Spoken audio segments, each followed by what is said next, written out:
Oi, gente, muito bom dia. Meu nome é Humberto de Campos e eu cumprimento a todos vocês que são fãs, seguidores dos canais de internet do Meu Consultor Financeiro. E eu queria apresentar para vocês, nesta manhã, ao vivo, um projeto que nós estamos fazendo como se fosse comemorativo, né? Já que nós estamos na 6ª Semana Nacional da Educação Financeira. O Meu Consultor Financeiro resolveu fazer este live para vocês falando a respeito de planejamento financeiro. E nós resolvemos chamar este live de Planejamento Financeiro em Foco. E é por isso que eu tenho aqui o meu amigo consultor financeiro, Afrânio Alves, para a gente falar para vocês de planejamento financeiro. E nós estamos fazendo isso em forma de bate-papo, em forma de transmissão pela internet, para que a gente consiga trazer para vocês a educação financeira. Este evento de hoje é um evento específico, né, a respeito desta Semana Nacional de Educação Financeira, mas um evento que talvez a gente possa repetir depois. Afrânio, muito bom dia. Educação financeira na Semana Nacional de Educação Financeira, educação no país, um negócio tão importante.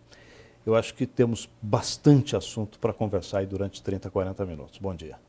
Muito bom dia, Humberto. Primeiro, é um prestígio estar aqui ao seu lado, um grande jornalista, um grande âncora, nessa estrutura belíssima de transmissão, a nossa oportunidade de levar mais conhecimento a todos os nossos clientes, nossos alunos, nossos seguidores e fãs. É um projeto que começou há 4 anos atrás, como uma sementinha, um pequeno projeto, e hoje já se tornou aí uma empresa consolidada de consultoria e planejamento financeiro. E a ideia hoje é contribuir mais ainda na formação, na educação, no conhecimento financeiro de como lidar com o nosso dinheiro. Porque ele é algo que a gente lida todo dia, né? É verdade. E aí, Afrânio, para a gente começar esse bate-papo, eu acho que vocês já falam disso há muito tempo, mas eu sou jornalista e eu tenho a necessidade, inclusive, de ser curioso, né? E eu fico muito curioso para começar esse programa, porque nós estamos vivendo um momento no Brasil, nós conversávamos um pouquinho antes de começar aqui a respeito, o brasileiro não tem o costume da prevenção, né? Nós vimos lá essa tragédia de Brumadinho, em que uma empresa internacional como a Vale do Rio Doce não conseguiu fazer prevenção. E finanças é fazer prevenção, ou não? Sem sombra de dúvida, Humberto. A prevenção passa pelo bom cuidado com o dinheiro, né? A gente sempre dá essa abordagem de cuidar do dinheiro para que ele cuide da gente. E uma das formas mais baratas para tudo na vida é prevenir. E com o nosso dinheiro, nosso dia a dia, sempre, se a gente tiver esse olhar de prevenção, olhar de cuidado com ele, do que pode acontecer, e às vezes o que eu não prevejo, né, tudo que pode ser imprevisto, eu, sem sombra de dúvida, vou estar navegando aí muito melhor com o meu dinheiro, né? Então eu queria que você começasse, Afrânio, contando por que é que a educação financeira do cidadão, nos dias de hoje, é tão importante. Olha, ela passa, Humberto, como as demais áreas da nossa vida, o dinheiro ele é algo que ele permeia nossas decisões. E no nosso dia a dia, o que vem à tona nas decisões é o comportamento, né? E quando esse comportamento está desalinhado com qualquer fase da minha vida que eu esteja, eu vou, às vezes, estar descontando no dinheiro algo que está relacionado muito mais a outras áreas, né? As outras instabilidades ou estabilidades que eu tenha na minha vida. Então, a educação financeira ela vem como consequência do simples fato de viver. Então, dando esse foco, né, do dinheiro sendo uma importante área da minha vida que necessita cuidado, necessita de atenção, sem sombra de dúvida, eu vou estar imprimindo aí algo muito, muito mais sustentável para a minha vida, e logo em seguida para a minha família e, enfim, para a minha comunidade. Então, a educação financeira, seja do ponto de vista do consumo, né, que é o que está diariamente, a gente consome muito mais do que poupa, né? Então, seja o consumo, seja a geração de renda, ou seja a criação de reservas, passa por comportamento que vai transformar isso em hábito e que vai transformar isso em resultados. Esses resultados, às vezes, estão positivos, às vezes estão, né, neutros e algumas vezes estão positivos, estão negativos, né, do ponto de vista do resultado financeiro que eu tenho, né, que as famílias no Brasil têm. Eu tenho muito interesse sempre pela área de educação. E a educação financeira, ela não é uma matéria de colégio, mas ela deveria ser ou não, Afrânio? Sim, absolutamente. Muitos assuntos que não são abordados na escola nos faltam depois dela. Um deles é o dinheiro. Mas sabe, Humberto, isso vem mudando. Em 2017, a partir de maio de 2017, o CONEF, que é o Conselho Nacional de Educação Financeira, fez incluir na Base Nacional Comum Curricular a disciplina transversal Educação Financeira. Então, o conceito, né, transversal de educação financeira entre as disciplinas. Então, isso já é um valiosíssimo avanço, né, um grande marco para a educação brasileira, a educação das nossas crianças, porque isso vai refletir positivamente no contexto Brasil, né, não só do ponto de vista pessoal, mas do ponto de vista coletivo, porque com maior percepção do que vale, do que é valor, do uso do crédito, do consumo consciente, o Brasil e o mundo todo ganham com isso. Então, de 2017, a gente está falando de 2 anos, né, desta iniciativa que realmente foi muito positiva para o contexto Brasil como um todo, nós já temos aí condições de celebrar. Isso aí, claro, que é uma onda, né, ela vai acontecendo em ondas. Primeiro, os educadores, os instrutores, né, os professores vão aí receber essa capacitação para se tornar multiplicadores. Logo em seguida, todos os educandos, né, todas nossas crianças, adolescentes, vão aprender a lidar com a geração do dinheiro e, em segundo momento, o cuidado com esse dinheiro. Será que está aí a resposta para o Brasil que vive em crise, um dia sair da crise? Na educação, sem sombra de dúvida. Na educação, quanto maior é o acesso à educação e o uso dessa educação num formato de aprendizagem, né, porque não basta saber. A gente, quando aplica, né, o que sabe, aí a coisa funciona, né? Do ponto de vista da aprendizagem financeira, do ponto de vista do que eu internalizo, sem sombra de dúvida, a crise fica cada vez menor. Eu tenho uma outra curiosidade, Afrânio, e eu acho que talvez o nosso telespectador também tenha. A curiosidade é mais ou menos a seguinte: todos nós sabemos que se a gente depositar R$100 no banco e deixar esses R$100 lá durante 5 anos, daqui a 5 anos a gente vai ter uns R$150. Mas se a gente pedir R$100 emprestado para o banco hoje, daqui a 5 anos a gente deve mais de R$10 mil. Eu acho que eu estou exagerando um pouco, me parece que essa conta é mais ou menos de R$6 mil. Todo mundo sabe disso. Agora, por que é que o brasileiro vai para a dívida? Por que é que ele não faz a lição de casa? Tem um contexto grande, né? Até 94, antes do atual plano econômico, os brasileiros, né, e todos os nossos, né, as pessoas que viveram outros planos econômicos, né, passaram aí por várias situações, por exemplo, a hiperinflação, né, que condicionava um comportamento clássico. Você recebia o seu salário pela manhã e tinha que sair correndo para as prateleiras, né, dos supermercados para fazer sua compra, porque se virasse o dia, o seu dinheiro no dia seguinte comprava menos do que você compraria naquele dia do salário. E veja, isso imprime um comportamento, você concorda comigo? Foi esse cachimbo... Receber o dinheiro e eu tenho que sair correndo. Esse cachimbo entortou a nossa boca. Então, você me perguntou do contexto. Isso. Um deles é esse. Poxa, eu nunca tinha percebido isso. Ele imprimiu, né? Claro, que aí, claro, as dispensas, né? Eu tinha que ter uma dispensa em casa, eu tinha que ter freezer em casa para congelar. E até hoje a gente ainda tem esse legado, né? Muitas, né, cozinhas, né, com essa figura da dispensa e a compra do mês. Lembra da compra do mês? Sim. Hoje a gente, depois do atual plano econômico, isso mudou. Então os millennials, né, os jovens, né, que já cresceram aí, já estão em torno de entre 20 e 30 anos, já convivem com um outro cenário, onde se pode planejar, onde eu não tenho uma hiperinflação, eu não tenho uma troca de moeda. Imagina trocar a moeda, trocar o papel, coloca 0, tira 0, cruzado velho, cruzado novo, planos econômicos que acabavam distanciando no momento onde a informação não era uniforme, né, assim, era menos uniforme, menos acessível como é hoje. Então, o acesso à informação e o acesso ao produto bancário, à informação bancária, de fato estava concentrado num grupo muito menor comparado com os dias atuais. Então, isso aí, esse contexto, né, como um todo, acabou trazendo aí essa herança, mas que, sem sombra de dúvida, hoje, né, nós temos condições de dar um outro tom para ela. Nós tínhamos, então, um costume e precisamos mudar esse costume. Por que ele demora tanto a mudar? Eu costumo dizer que vem em ondas. Como a tecnologia, os comportamentos vêm em ondas, e ondas geracionais.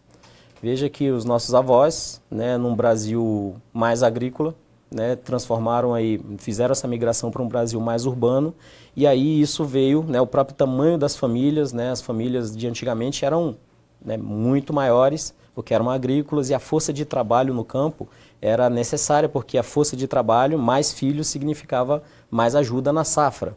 Mais ajuda no campo para, né, produzir, e produção de alimento era a riqueza, né, a percepção de fartura, né, e prosperidade lá no Brasil agrícola. Logo em seguida, o Brasil urbano já trouxe um outro contexto de desejos e qualidade de vida, e aí as famílias diminuíram. Então, essa nova geração urbana, completamente urbana, vai passando naturalmente de pai para filho o seu modo de lidar com o dinheiro. O simples modo de acreditar, por exemplo, de olhar para a caderneta de poupança, que era o que nossa avó, até a bisavó, conhecia como o único produto bancário seguro e simples de entender, e eventualmente até hoje muita gente mantém, né, aí o hábito de olhar para, legal, eu não sei o que fazer, tenho dificuldade em tomar uma decisão, logo deixo meu dinheiro na caderneta de poupança, que não é um produto adequado para um investimento, por exemplo, de longo prazo, né? Você tem alternativas mais adequadas, ou mesmo, nem na caderneta de poupança porque às vezes vê na internet ou vê o conteúdo dizendo que a caderneta de poupança não dá nada, ou ela perde para a inflação, você está perdendo dinheiro na caderneta de poupança, e às vezes nessa informação, nessa simples informação, faz com que a pessoa deixe o dinheiro na conta corrente. E aí passa dia após dia, passa mês após mês, não, está na conta corrente porque eu ainda estou decidindo. E aí isso vai só postergando. Então, são ondas assim como a tecnologia, são ondas de acesso à informação e, de novo, acesso à informação e execução, né, e ação, né, para testar o que funciona para si, para a sua família. Educação financeira. Sexta Semana Nacional de Educação Financeira. Aí eu vou te fazer a pergunta fatal. Eu estou endividado. Como sair das dívidas? Perfeita pergunta. Olha, e é a realidade do Brasil. Nós temos perto de 60% da população brasileira endividada, em dívidas. Esse número varia em torno de 50%, 58% a 62%, 63%, a depender do mês, né, da oscilação sazonal mesmo da própria pesquisa. E desses, perto de 25% estão inadimplentes. De maneira geral, estão endividados. Para sair da dívida, eu acho que o primeiro, do ponto de vista, né, didático, o primeiro ponto é fazer uma profunda reflexão, uma profunda leitura pelo o motivo pelo qual o fez entrar na dívida. Porque nós somos resultados do comportamento. Eventualmente você já está numa dívida que não está te incomodando. Por exemplo, um financiamento de longuíssimo prazo, de 30 anos, que é um compromisso lá da sua casa própria, por exemplo, e essa parcela está cabendo no bolso e está tudo bem. Se você deseja sair desse, você vê que a percepção de sair de uma dívida que está dentro do orçamento é uma, já diferente daquele que está negativado e já não está fechando o mês, e esse sim já está, né, sofrendo aí talvez consequências na saúde, né, já não está dormindo bem, já está com uma discussão no nicho familiar, já está, né, pedindo... Gostei dessa história da saúde, porque quando você falou, eu pensei num negócio interessante, e a gente pensa por imagens, né? Eu pensei no sujeito respirando por aparelhos. Olha aí, então, na UTI financeira. Na UTI financeira. Exatamente, ele já está totalmente, né, estrangulado, quando, né, o mês não está fechando, né, aquela história, né, falta mês no meu salário, né, o salário dá para os primeiros 5 dias úteis e depois a gente, né, já não tem mais como cobrir o restante do mês. E aí é quando começa a se usar o crédito, né? Mas, de maneira geral, a dívida, fazer essa primeira reflexão, né, de como, dos porquês que eu entrei na dívida, a minha situação que me gerou, né, o uso do crédito propriamente dito, que pode ter sido uma conveniência ou pode ter sido simplesmente uma necessidade.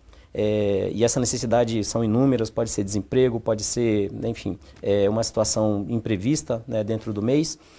Mas, depois dessa reflexão, a gente vai buscar, né, a olhar para esta dívida. Fazer colocar uma lupa dentro da dívida, porque ela é composta por um tantão de informações. Dentro da parcela, da parcela, né, que vamos pensar ali, uma parcela de R$500, né, de um financiamento de longuíssimo prazo. Essa parcela é composta por várias coisas.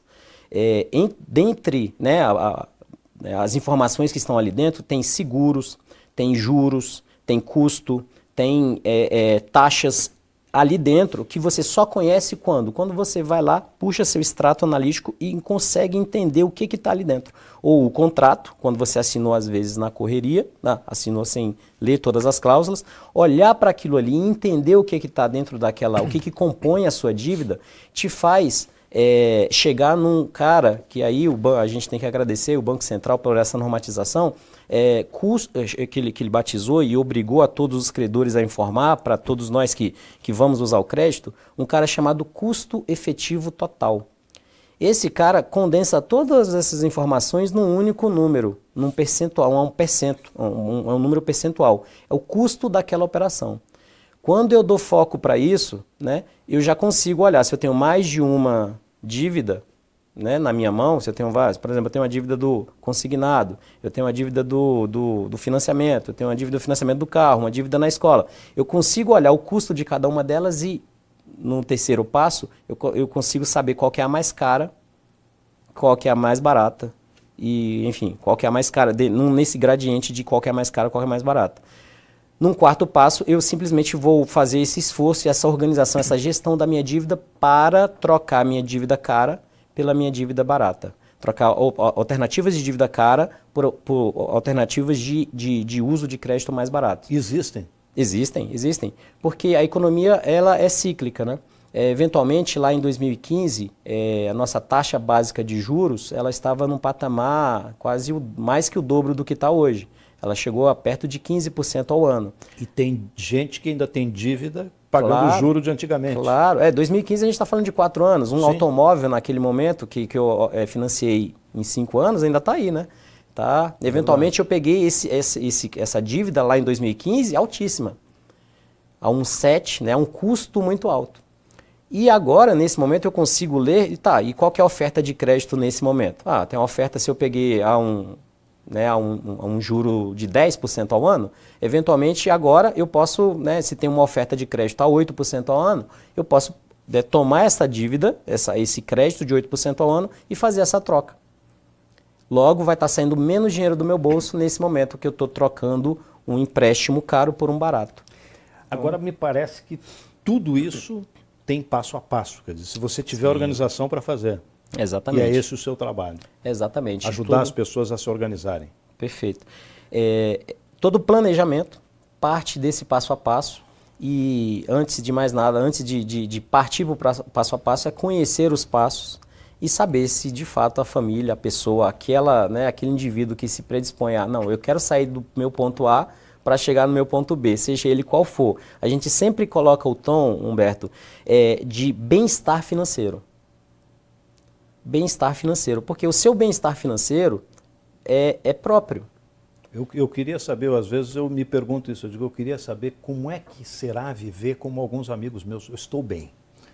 Então, e eventualmente essa definição é própria, porque você pode olhar para alguma referência, né? E essa referência, quanto mais tons de identidade ela tiver, quanto mais própria ela for, mais tranquilo vai ser a sua caminhada para chegar nela. Porque quanto mais externa a gente tem essa referência, né, e aí a gente olha às vezes para as excrescências, né, quanto mais status eu desejo, e status vem de fora para dentro, porque eu quero acompanhar um determinado grupo, acompanhar uma determinada pressão, seja familiar, seja do nicho negocial, o nicho profissional ou mesmo o nicho de amigos. Quanto mais externa é isso, às vezes eu estou rifando a minha identidade e buscando esse status. Eu às vezes fico sempre naquela corrida do ratinho ali naquela, né, enfim, do hamster ali, correndo, e aí eu às vezes já estou num momento de prosperidade que eu não tinha antes.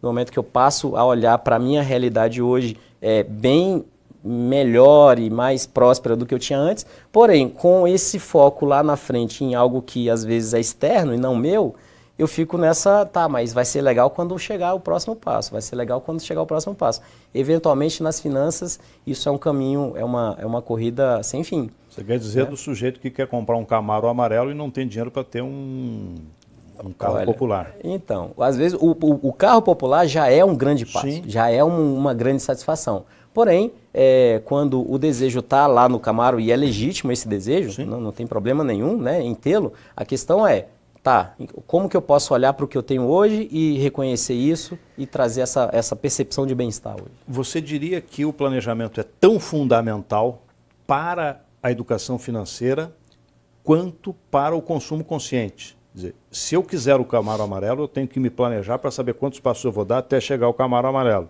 Ou quantos passos eu vou dar até ter o meu Gol básico. Perfeito. Fazendo propaganda da Volkswagen aqui, né? Perfeito. E da Chevrolet. Da Chevrolet. Mas isso, são bens de consumo. Aliás, o carro, viu, Humberto, ele está se ressignificando. Verdade. Né? Porque é um desejo tipicamente, não estou excluindo as mulheres, mas é um desejo tipicamente do masculino. Aos 18 anos, você pode perguntar, aos 16 na minha época, era perguntar para os adolescentes, os coleguinhas de classe ali, o que você imagina ter aos 18? A primeira coisa, né, era tirar a carteira. Né? E logo em seguida, ou comprar ou ganhar um carro, né? E aí era o desejo do pai e tudo. Hoje em dia, com os aplicativos, a gente vem mudando aí a percepção de consumo e a percepção de consumo consciente. A emissão de carteiras de habilitação ela vem caindo, porque hoje já tem outras maneiras, né, de se consumir luxo dentro de um carro sedã, com motorista, chofer e tal, dentro do serviço de pedir, né? Eu acho engraçado porque você fala o tempo inteiro e me parece que a questão psicológica do status ela está sempre presente, mesmo nas modificações. Mas com educação financeira, fosse isso no tempo em que nós mandava no mundo quem tinha terra, né? Depois o mundo mudou, passou a mandar no mundo quem tinha indústria e finalmente o mundo mudou e passou a mandar no mundo quem tinha ideias. Hoje, com uma boa ideia, se consegue uma boa condição financeira? Sim. Agora, não basta somente a ideia. Aí a gente entra na seara de empreendedorismo. Porque existem algumas maneiras de fazer dinheiro.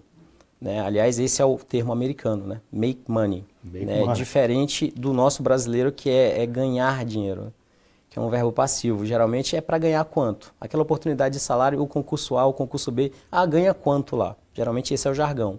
Quando a gente parte para ter uma ideia e fazer dinheiro com essa ideia, a gente está muito mais próximo do make money. A gente está muito mais próximo do fazer dinheiro, do empreender. Aí é uma série de habilidades necessárias ao empreendedor, que né, ir desbravar, às vezes, uma seara totalmente nova, porque uma ideia nova, ela parte do pressuposto que ninguém a teve. E, às vezes, é toda uma área que precisa ser desenvolvida em termos conceituais, né, de concepção, para, logo em seguida, isso aí ser comprado no coletivo. Eu acho que eu acabei pulando um pouquinho a etapa, porque eu acabei perguntando a respeito de empreendedorismo, acho que a gente pode falar um pouquinho mais a respeito disso, mas eu queria voltar um pouquinho na questão do automóvel, que é talvez o símbolo que ainda apareça para a gente como consumo. E eu queria que você falasse um pouquinho mais da importância do consumo consciente na educação financeira.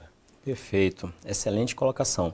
O consumo consciente ele parte de uma ideia que é concebida antes do próprio consumo, né? A partir do momento que eu planejo o que eu vou comprar, ou seja, fazendo uma simples comparação com o supermercado. Eu faço uma listinha do que eu vou comprar naquelas inúmeras prateleiras, inúmeras ofertas e promoções, ou mesmo no shopping, né? Para aqueles que são adeptos da shopping terapia, né? Que saem aos finais de semana para passear no shopping. Eu faço uma seleção do que eu preciso comprar, e aí a gente já vai para o verbo preciso, necessidades, né? Eu olho para o que realmente, de fato, eu preciso, para logo em seguida fazer a aquisição, e aí tem inúmeras formas de fazer essa aquisição sem desperdício, porque o desperdício faz parte, parte do dinheiro, daquilo que eu comprei e não consumi, é dinheiro que está saindo do meu bolso e indo para o ralo.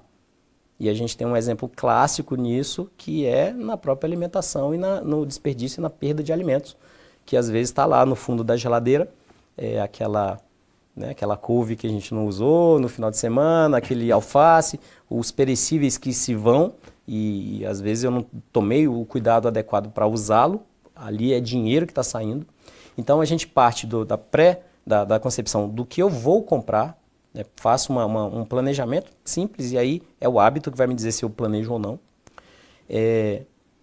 Do próprio consumo, né? E o uso, então eu vou usar aquilo que eu comprei, né? Seja perecível ou seja, né, os itens que foram comprados e às vezes estão lá sendo colecionados no guarda-roupa, um do lado do outro, igualzinho, e às vezes eu tenho só aquela satisfação de comprar, porque a satisfação de comprar me traz uma série de alívios, né, mas o meu guarda-roupa já está cheio, né, de pares iguais, né, e aí fazendo esse comparativo com calçados, ou bolsas, ou vestidos, ou ternos, né, por exemplo. Não sei por que você transformou essa conversa numa conversa meio feminina. Não. As mulheres têm uma importância muito, muito grande na educação financeira, porque elas estão muito além da nossa capacidade masculina de planejamento e organização, viu, Humberto? Isso eu acho que é um negócio importante da gente falar aqui, Afrânio, porque a gente hoje se combate muito o preconceito, e eu acho que a gente pode dar um testemunho aqui, né? Apesar do consumo, por exemplo, do carro ser um consumo eventualmente desejo masculino, não é? Mas apesar de se dizer que mulher gasta muito, isso é uma brincadeira de homem, de conversa de boteco, as mulheres, quando fazem planejamento financeiro e quando consomem conscientemente, são muito, muito melhores do que nós. Absolutamente. E eu imagino que na sua consultoria você perceba isso todos os dias. Absolutamente. O planejamento para a mulher já está mais no sangue, já está mais internalizado do que para o homem. E aí a questão da mulher, às vezes comprar, vamos lá, o exemplo clássico, pares de sapato. Eventualmente compra-se um par de sapato por mês, já é um consumo bem alto, né? Vamos pensar aí para sapatos, né? A gente está falando de uma pequena centopeia, né? Um par de sapatos por mês. Seria demais. Agora, por exemplo, já o homem que faz ali, né, pega o seu carro e faz né, coloca 2 acessórios ao ano, ou sei lá, faz tuna aquele carro e mexe tudo. Às vezes essa única compra, ou 2 que ele fez no ano, já passou em muito o volume financeiro, né? Ou seja, é muito mais caro os hobbies, né, masculinos do ponto de vista, tudo bem, ele não compra todo mês, mas quando vai lá e faz um grande investimento no carro, né, pensando aí no automóvel. Até porque as mulheres são muito melhores do que nós em administrar uma casa, que é um negócio complicado, não é uma coisa muito simples, né? Mas vamos voltar então para aquela história, a gente passou pelo consumo consciente, que eu acho que é extremamente importante. Agora, para a gente consumir conscientemente, a gente precisa ganhar algum, né? Sim. Como é que se melhora as fontes de renda, Afrânio? Perfeito.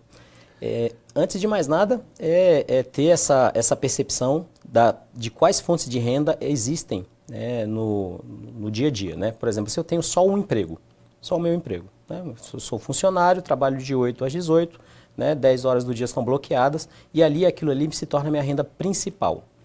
Bom, desde sempre, as oportunidades dentro de um emprego formal em gerar mais renda passa por fazer hora extra, né, por exemplo. Só que hora extra você está trocando mais tempo, né, por mais remuneração, ou seja, tempo e remuneração.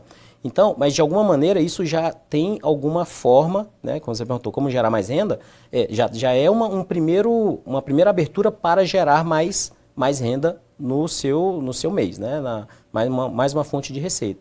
Porém, isso é dentro da sua função primeira, né? Ou seja, da sua principal fonte de renda. Só que a renda extra, por meio, né, desse exemplo da hora extra, ela não está exclusiva, né, para a sua fonte de renda principal. Ela pode estar fora do seu nicho de trabalho, né, do seu nicho de profissão. Por exemplo, quem, né, se propõe a fazer ali né, gosta muito de cozinhar, por exemplo, e faz uma torta né, para uma festa, por exemplo, né? Sei lá, uma pessoa que é um excelente advogado, porém gosta de fazer doces e cozinha e faz tortas para, né, enfim, para as pessoas, né, próximas e organiza festas, né, para a família. Eventualmente, isso aí se transforma numa segunda fonte de renda, ou seja, numa renda extra, né, que, né, passa aí dentro da sua própria profissão, mas também pode ser fora da sua profissão. E aí você começa a olhar para todos os hobbies que você já tem, e aí aquele hobby você faz o hobby né, por que você gosta, gera prazer. Eventualmente esse hobby pode se transformar numa fonte de renda. Eventualmente. Porque é daí exatamente dessa conjunção do hobby, né? Porque você faz com muito... Você não dorme, às vezes você vira à noite porque tá bom, você vai lá e faz e tá trocando ali o seu tempo de vida, a sua satisfação por aquilo, é um hobby. Só que o hobby, via de regra, tira dinheiro do seu bolso. Se esse hobby, de alguma maneira, puder colocar dinheiro no seu bolso, é exatamente daí que parte aquela ideia, né, né, trabalhe, goste do que você faz, você não tem que trabalhar nenhum dia da vida. É exatamente pessoas que saíram, tiraram o foco do seu trabalho, porque às vezes entraram nele sem muitas alternativas, né, quem visualizando aquele estudante do ensino médio, que entrou num curso superior, às vezes escolhido pelos pais, né, se formou e foi para uma função, um emprego, e eventualmente já não gosta do que faz e faz alguma coisa muito bem, eventualmente esse hobby que você faz muito bem e faz por amor, pode colocar um dinheiro no seu bolso.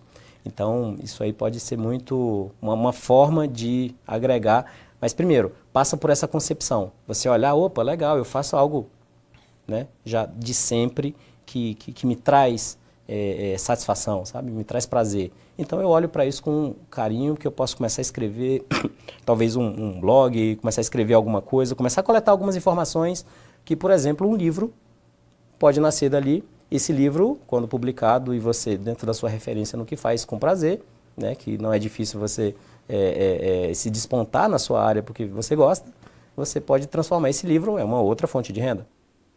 Verdade. Agora, Fran, eu imagino que no seu trabalho de consultor você deva se deparar com uma situação que eu queria trazer aqui para a gente discutir, que é dois vizinhos. Um ganha muito bem e gasta tudo que ganha. E um outro vizinho não ganha tão bem, mas vive muito melhor. Como é que se faz isso? Exatamente, é a percepção da vida melhor, né? Quando a gente olha para os sonhos e objetivos, né, que a gente tem, no curto prazo, no médio prazo, aliás, sonhar é muito bom. Né? Sonhar é muito bom, você coloca, se projeta tudo que você deseja como pessoa, como grupo, como família, como comunidade, enfim, você sonha para uma situação melhor. Agora, o segundo passo é colocar esse sonho no formato de um objetivo com uma data, né? Uma data para acontecer no futuro. E aí, no orçamento doméstico, né, que é quando você entra pro gasta tudo que ganha, né, o vizinho rico que gasta tudo que ganha, ele simplesmente está, né, consumindo todo o orçamento dele no dia a dia. Já, eventualmente, quem vive melhor e tem essa percepção de melhor, ele coloca o sonho no seu orçamento. Opa. Ele inclui o sonho que já virou objetivo no seu orçamento. E aí, quando eu vejo lá gastos com educação, saúde, transporte, supermercado, eu faço incluir no meu orçamento sonhos.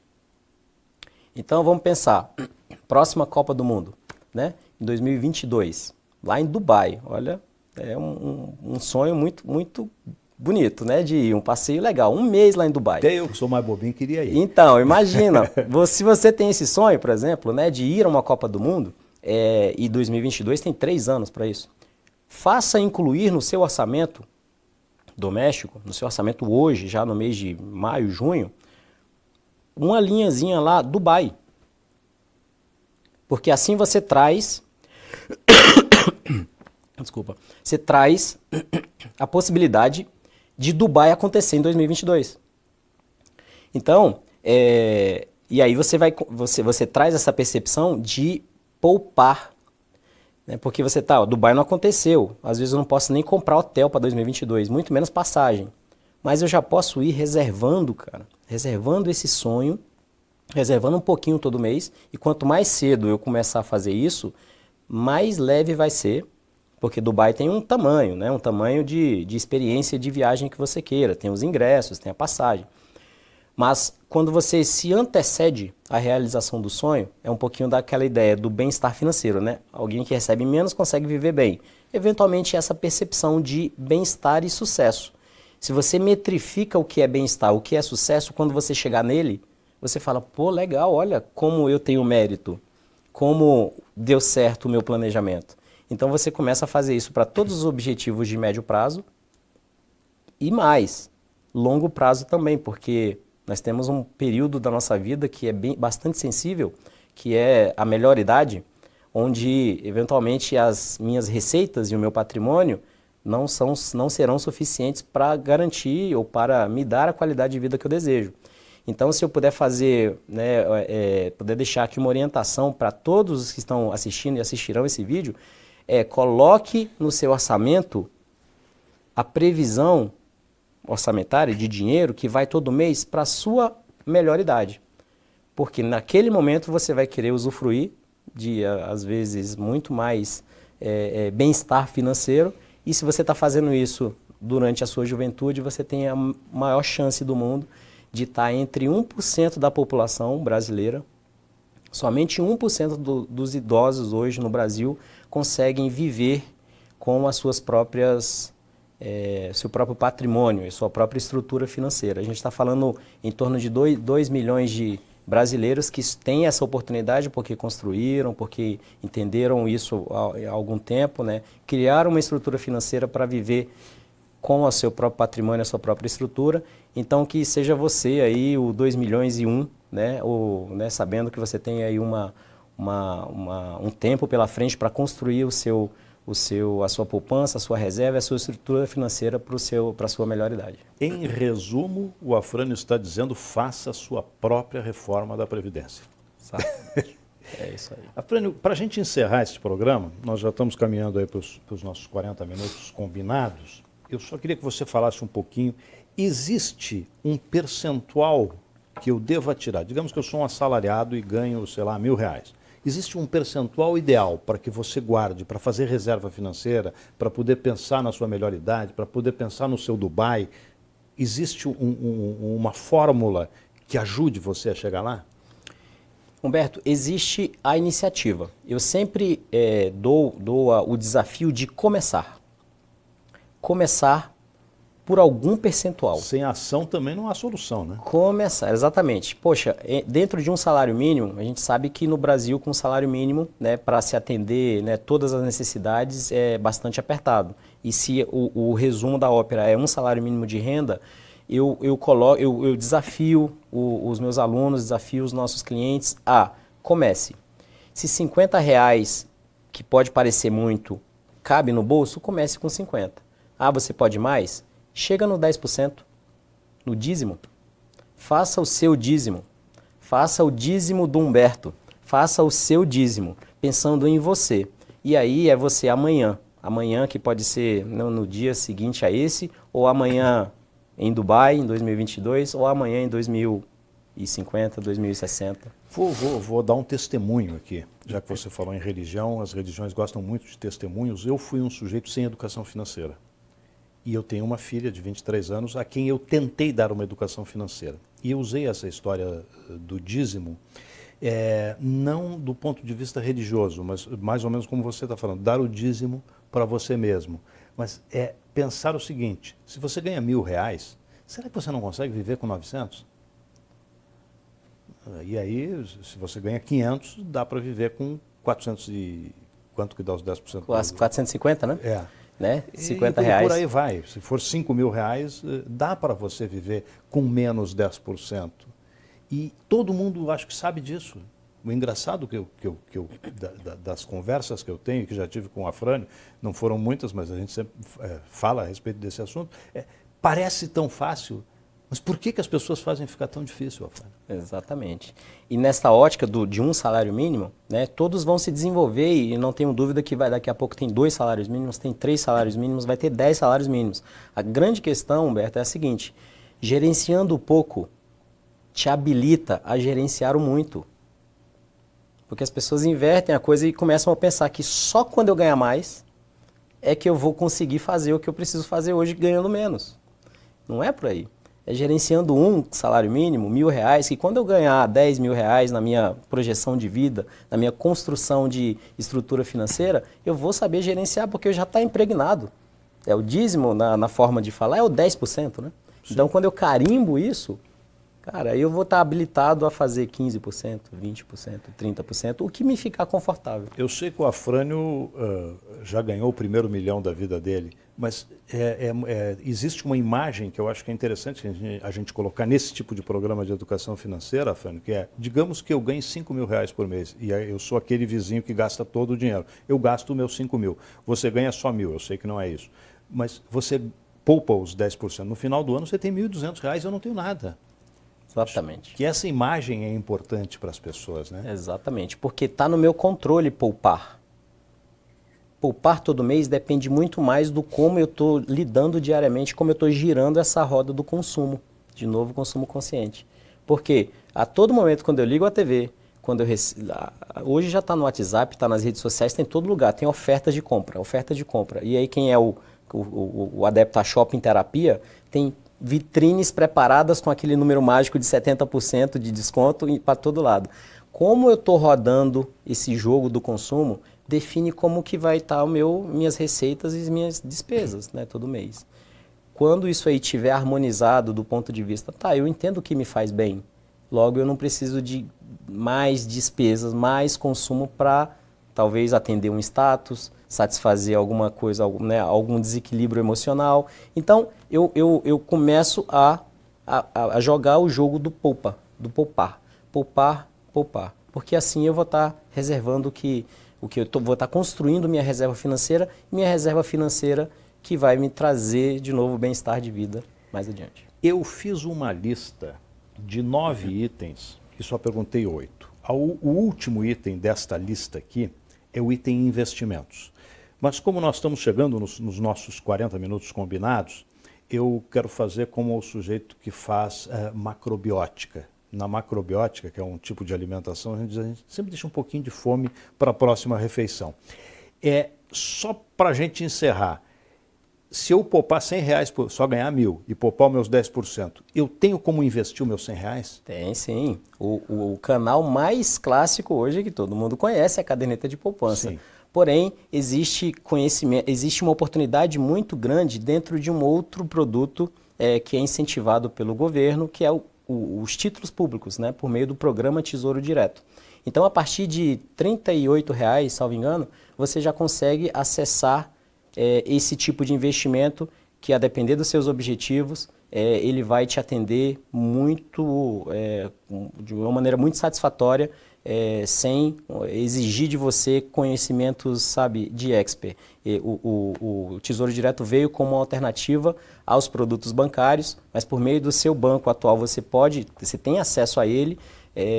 Então está bem simples hoje você ter aí oportunidades de investimento no curto, no médio e no longo prazo por meio dos títulos públicos. Então já fica uma grande dica para todos aqueles que já estão nessa jornada de construção de reservas financeiras por meio dos investimentos mensais. Quem sabe nos próximos dias nós não temos um outro programa desses no meu consultor financeiro e aí eu vou explorar o Afrânio no supermercado ao contrário, no shopping ao contrário. Quer dizer, vamos fazer um shopping de produtos financeiros para ver como é que a gente faz os nossos investimentos. Eu quero aprender. Perfeito. Afrânio Alves, consultor financeiro, muito obrigado pelo papo. Eu só queria que antes de a gente encerrar, você deixasse como é que as pessoas podem acessar os produtos do meu consultor financeiro, como é que tem acesso a vocês, como é que as pessoas podem buscar esse apoio financeiro para melhorar a sua renda, para melhorar suas finanças e os seus investimentos. Perfeito, Humberto. Primeiro, foi um prazer muito grande, uma grande satisfação de estar aqui, compartilhando conhecimento e falando com tantas pessoas que nos acompanharam e vão nos acompanhar. Mas o meu consultorfinanceiro.com é o nosso site e em todas as redes sociais, Facebook, Instagram, também estamos no LinkedIn, também com esse mesmo tema, né? meuconsultorfinanceiro.com. Então, todos estão mais que convidados a compartilhar do nosso conteúdo, porque é isso, é fazendo um pouquinho, fazendo todo dia, que o hábito ele acaba sendo internalizado e com isso você consegue dar muitos passos aí para a sua qualidade de vida, para a construção do seu bem-estar financeiro. Afrânio Alves, muito obrigado pelo papo, muito obrigado a todos vocês que assistiram até aqui, continuem acessando os canais do meu consultor financeiro, porque educação financeira é muito importante e eu quero encerrar esse programa falando, não esqueça, nós estamos na 6ª Semana Nacional da Educação Financeira e vamos continuar aprendendo. Muito obrigado a todos, muito obrigado ao pessoal da técnica que nos proporcionou esse programa tão legal. Até a próxima.